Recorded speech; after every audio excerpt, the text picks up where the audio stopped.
బులెటిన్లో మరో breaking news చూస్తున్నాం. తిరుమల శ్రీవారి ఆలయంలో అత్యంత పవిత్రంగా భావించే వైకుంఠ ద్వార దర్శనానికి టీటీడీ అన్ని ఏర్పాట్లు పూర్తి చేసింది. ఈ నెల 30వ తేదీ నుంచి జనవరి 8వ తేదీ వరకు 10 రోజుల పాటు భక్తులను వైకుంఠ ద్వార దర్శనానికి అనుమతించనున్నట్లుగా టీటీడీ ఈవో అనిల్ కుమార్ సింఘాల్ తెలిపారు. ఈ 10 రోజులు సమాన పవిత్రత కలిగినవని, ఏ రోజు దర్శించుకున్నా కూడా ఒకే రకమైన పుణ్యఫలం లభిస్తుందని ఆయన స్పష్టం చేశారు.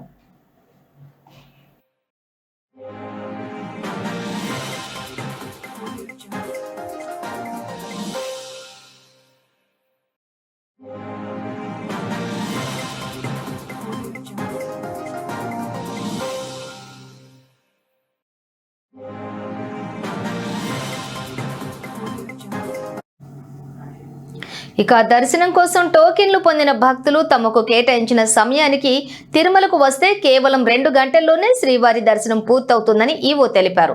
ఇందుకోసం 3 ప్రత్యేక ప్రవేశ మార్గాలను ఏర్పాటు చేసినట్లుగా వివరించారు.